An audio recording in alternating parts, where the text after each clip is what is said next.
بسم اللہ الرحمن الرحیم. السلام علیکم اسٹوڈنٹس. لاسٹ ٹائم ہم لوگوں نے لیکچر نمبر جو ہے وہ لیکچر نمبر کہہ رہی ہوں رکوع نمبر 10 ہم لوگوں نے کیا تھا. رکوع نمبر 10 کی ایکسرسائز آج ہم لوگ سولو کریں گے اور انگلش میں اس کو ایکسرسائز نمبر 11 ہوگی. ٹھیک ہے جی. یہاں پر اس کے سب سے پہلے جو ہے وہ الکلمات الترکیب یعنی کہ الفاظ ان کے جو ہے وہ میننگس دیے ہوئے ہیں. بسم اللہ الرحمن الرحیم. پہلا ہے آوو. یہاں پہ پیچھے جو ہے یہ ورڈ تھا ہاں جی آیت نمبر 62 میں یہاں پر آیا تھا فی سبیل اللہ والذین آووا ونصروا. آوو انہوں نے جگہ دی، انہوں نے پناہ دی. ٹھیک ہے جی. ڈبل واو ہے اور اس کا جو ہے وہ میننگس لکھا ہوا ہے اس میں کھڑی زبر آئے گی اس میں. آوو انہوں نے پناہ دی، انہوں نے جو ہے وہ جگہ دی یا پناہ دی.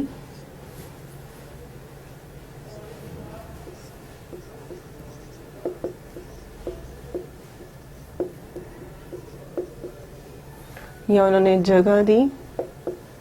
ٹھیک ہے جی. سیکنڈ ہے استنصروا انہوں نے مدد چاہی، انہوں نے مدد مانگی. پہلے انہوں نے پناہ دی، انہوں نے جگہ دی اور اب ہے استنصروا.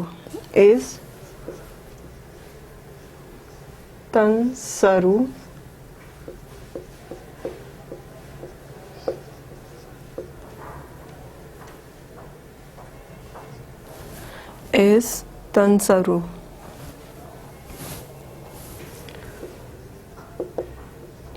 انہوں نے مدد چاہی یا پناہ مانگی.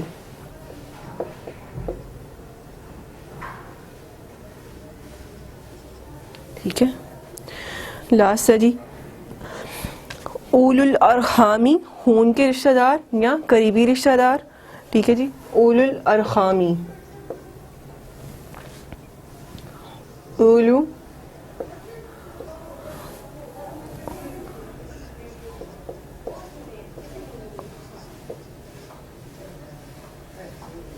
ارحامی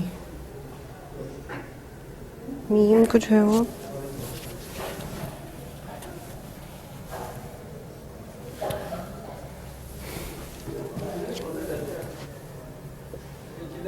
ٹھیک ہے. خون کے رشتہ دار یا قریبی رشتہ دار، قرابت دار. ٹھیک ہے. یہ 3 ورڈز تھے، ان کے میننگس لکھیے. نیکسٹ سوال و جواب ہے. پہلا سوال ہے کہ جی اللہ تعالیٰ نے رسول اللہ صلی اللہ علیہ وسلم اللہ تعالیٰ نے سورہ انفال کی آیات میں قیدیوں کے بارے میں کیا ارشاد فرمایا کہ جو قیدی انہوں نے جنگ سے جو ہے وہ حاصل کیے تھے یا جنوں کو جو ہے وہ جن دشمنوں کو جو ہے جنگ کے دوران جو ہے وہ قیدی بنایا گیا تھا، جنگ ختم ہونے کے بعد جو ہے وہ مسلمانوں کی قید میں آئے تھے، ان کے بارے میں کیا حکم دیا تھا. پہلے تو جو ہے آپ لوگوں نے لاسٹ سیکشن میں پڑھا تھا، لاسٹ سیکشن میں میں نے بتایا تھا آپ کو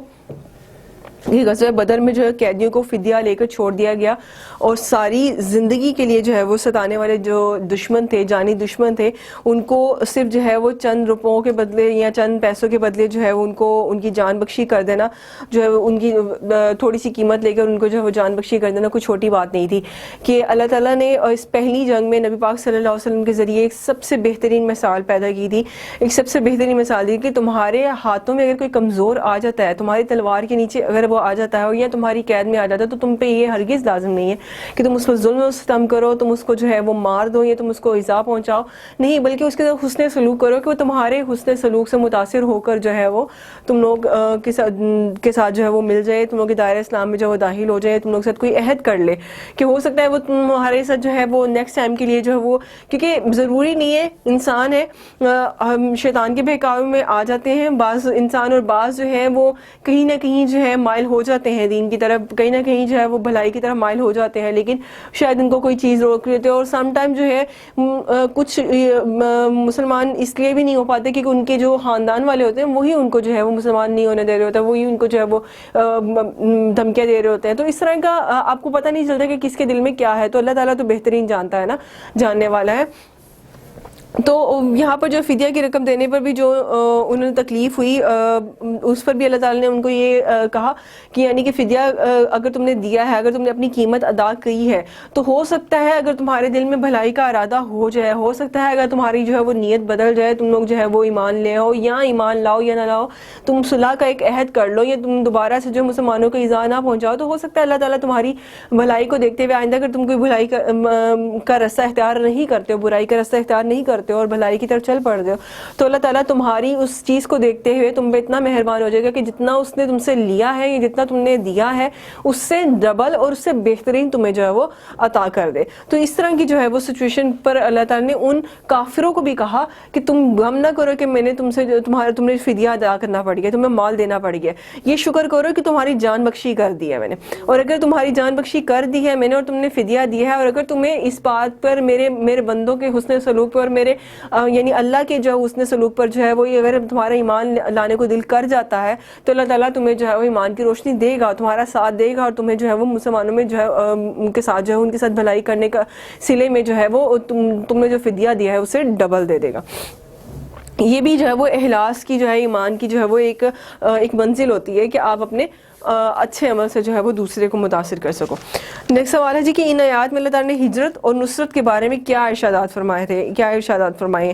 ہجرت اور نصرت کے بارے میں, کہ ان آیات میں 3 طرح کے مسلمان اور ان کے اعمال اور ان کے بارے میں احکامات ہوئے تھے. ایک تو وہ تھے جنہوں نے ہجرت کی اللہ اور اس کے رسول اللہ صلی اللہ علیہ وسلم کی جو ہے وہ رستے میں,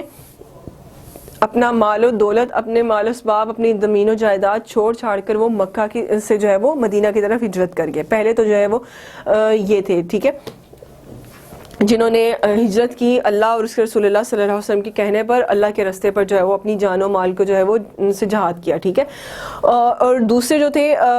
وہ مقامی مسلمان جنہوں نے مسلمان مہاجرین کو وہ مہاجر بھائی جو مکہ سے ہجرت کر کے مدینہ آئے تھے ان کو مہاجر کہا گیا تھا, اور جو مدینہ کے لوگ تھے ان کو انصار کہا گیا تھا. انصار اس لیے کہا گیا تھا کہ انہوں نے قربانی کی جو سب سے بڑی مثال جو ہے انہوں نے پیش کی تھی. انصار انہوں نے سب سے بڑا جو ہے وہ حسن سلوک, سب سے بڑی جو ہے وہ اس کی مثال پیش کی تھی کہ انہوں نے جو ہے اپنے مہاجر بھائیوں کو نہ صرف پناہ دی بلکہ ان کو کاروبار میں شراکت بھی, ان کو جو ہے وہ کاروبار میں بھی شریک کیا, یعنی ان کو اپنے ساتھ ملا کر ان کے ساتھ کاروبار میں بھی ان کو حصہ دیا. ان کو اپنے گھر, اگر کسی کے پاس 2 تھے تو ان کو اپنا ایک گھر بھی دیا, کسی کے پاس اگر زمین و جائیداد ڈبل تھی تو اس نے اپنی جو ہے وہ کچھ زمین و جائیداد دوسرے مہاجر بھائی کو دے دی تاکہ وہ اپنے لیے جو ہے وہ رہائش کا اور اپنے رہنے سہنے کا جو وہ بندوبست کر سکے. اور یہ ان کے جو دوست تھے وہ انصار کہلائے تھے, ٹھیک ہے جی. اور انہوں نے یہاں تک کیا تھا, انصاروں نے یہاں تک کیا تھا کہ اللہ تعالیٰ اور نبی پاک صلی اللہ علیہ وسلم کے حکم سے جس کی 2 بیویاں تھیں اس نے اپنی ایک بیوی کو طلاق دے دی تھی, اور تاکہ وہ مہاجر بھائی جو ہے ان کے ساتھ جو ہے وہ نکاح کر کے ان کی عدت کے بعد ان کے ساتھ نکاح کر کے اپنا ایک گھر بسا سکے تاکہ ان کی ایک زندگی سٹارٹ ہو سکے. اور تیسری جو قسم کے مسلمان ہیں وہ ہیں کہ وہ مسلمان جو ابھی تک کسی مجبوری یا پھر کی بنا پر یا کسی بھی جو ہے وہ رکاوٹ کی بنا پر ہجرت نہیں کر سکے. اب یہ جو تیسری قسم کے لوگ ہیں نا, ان کے بارے میں یہ ہے کہ ان کو تیسری قسم کے ان کا جو ہے پہلی دونوں جماعتوں میں سے کسی بھی طرح سے کوئی لنک نہیں ہے, ہاں جب تک کہ وہ ہجرت کر کے ان میں آ کر مل نہیں جاتے, کہ ان کے ساتھ نہ تو ولایت اور نہ ہی دوستی کا کوئی بھی جو ہے وہ حق نہیں ہے جب تک کہ وہ ہجرت نہ کر لے. کہ اگر یہ تیسری قوم پہلے دونوں گروہوں میں سے کسی کے ساتھ بھی آ کر جو ہے وہ کسی بھی دینی امر کے بارے میں مدد طلب کرے گی, یعنی کہ بات یہ ہے کہ اگر وہ وہاں سے مکہ سے ہجرت کر کے یہاں آنا چاہتے ہیں اور ان کو کوئی رکاوٹ کا سامنا ہے اور وہ اس رکاوٹ کو دور کرنے کے علاوہ یا ان کی کوئی اور مسئلہ مسائل ہے یا کچھ بھی ہے, تو وہ اپنے دشمنوں کے خلاف اپنے ان پہلی 2 طرح کے لوگوں کے ساتھ, پہلی 2 طرح کے جو مسلمان ہیں ان سے کوئی مدد طلب کرنا چاہتے ہیں, تو ان کے لیے اس بات پر ان کو ڈٹے رہنے کا کہا گیا کہ اگر ان کا جن کے ساتھ ان کا معاملہ ہے اس تیسری جو ہے وہ ٹائپ کے لوگوں کا, تیسری ٹائپ کے جو مسلمان ہیں ان کا جن کے ساتھ کوئی معاملہ ہے, اگر ان لوگوں کا یعنی وہ کفار ہیں یا جو بھی ہیں ان کے ساتھ اگر ان کا کوئی مسئلہ مسائل ہے اور اس کو وہ حل کرنے کے لیے اپنی پہلی 2 طرح کے مسلمان بھائیوں کو بلانا چاہ رہے ہیں یا ان سے مدد طلب کرنا چاہ رہے ہیں تو وہ ان کی مدد کر سکتے ہیں, مگر ان کیس کہ اگر ان کا اس جماعت کے ساتھ کوئی معاہدہ نہیں ہے, کوئی عہد نہیں کیا ہوا, اگر ان کے درمیان کوئی صلح کا عہد ہے یا کوئی بھی ان کے درمیان کوئی معاہدہ طے ہو چکا ہے, تو ان پر اللہ تعالیٰ یہ کہتا ہے کہ وہ اپنے حد میں رہتے ہوئے یعنی اس طرح سے سے کہ ان کے معاہدے پہ جو ہے وہ کوئی حرف نہ آئے یا اس معاہدے پہ جو ہے وہ کوئی بھی جو ہے وہ بات نہ آئے، وہ اس انداز میں جو ہے ان تیسری طرح کے مسلمان بھائیوں کی جو ہے وہ مدد کر سکتے ہیں. ٹھیک ہے، یعنی معاہدوں کے پاس سکتے ہوئے ان مظلوم بھائیوں کی مدد کی جا سکتی ہے. نیکسٹ سوال ہے جی عبارت کا مفہوم. آیت پڑھتی ہوں، بسم اللہ الرحمن الرحیم. والذین آمنوا وحاجروا وجاہدوا فی سبیل اللہ والذین آووا ونصروا اولئک هم المؤمنون حقا. یہ ہاف آیت دی ہوئی ہے اور یہ آیت نمبر ہے جی یہاں پر والذین کفروا، آیت نمبر 74 ہے، سیکنڈ لاسٹ جو ہے وہی آیت ہے اس رکوع کی. دوبارہ پڑھ دیتی ہوں. والذین آمنوا وحاجروا وجاہدوا فی سبیل اللہ والذین آووا ونصروا اولئک هم المؤمنون حقا. کہ وہ لوگ جو ایمان لائے اور وطن سے ہجرت کی اور اللہ کی راہ میں جہاد کیا، اور وہ لوگ جنہوں نے مہاجرین کو ٹھکانہ دیا اور ان کی مدد کی، یہ دو گروہ جو ہیں وہ سچے مسلمان ہیں. اس میں جو ہے وہ پہلا گروہ وہ جس نے اللہ اور اس کے رسول اللہ صلی اللہ علیہ وسلم کی خاطر اپنا گھر بار، مال و دولت، اپنے اسباب، اپنے سب جو ہے وہ رشتہ دار یا بہن بھائی سب کو چھوڑا اور وہ مکہ سے جو وہ ہجرت کر کے چلے گئے، یعنی مکہ کو وہ چھوڑ کر مدینہ کی طرف نبی پاک صلی اللہ علیہ وسلم کے ساتھ ہجرت کر گئے اور مدینہ منورہ آگے اور اللہ کی رضا کے لیے جو کفار کے ساتھ لڑتے بھی رہے. اور دوسرا گروہ وہ گروہ ہے جنہوں نے ان مہاجرین کے ساتھ جو ہے وہ حسن سلوک کا مظاہرہ کیا، ان کو پناہ دی اپنے گھروں میں، اپنے کاروبار میں ان کو شراکت داری دی، یعنی ان کے ساتھ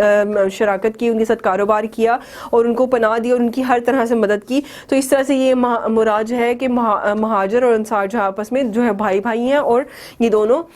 گروہ جو ہیں وہ حقیقی اور سچے مسلمان ہیں. یہاں تک ہماری ایکسرسائز کمپلیٹ ہو گیا ہے اور یہاں تک ہمارا جو ہے وہ سورہ انفال کا جو لیسن ہے وہ بھی کمپلیٹ ہو گیا. اب اس کی ایک لاسٹ کمبائن ایکسرسائز جائے گی ہے لاسٹ کے چند رکوع کی، وہ ہم لوگ انشاءاللہ نیکسٹ لیکچر میں ہم لوگ وہ کریں گے اور اس کے بعد ہم لوگ احادیث کا پورشن سٹارٹ کریں گے. تھینک یو سو مچ. اللہ حافظ.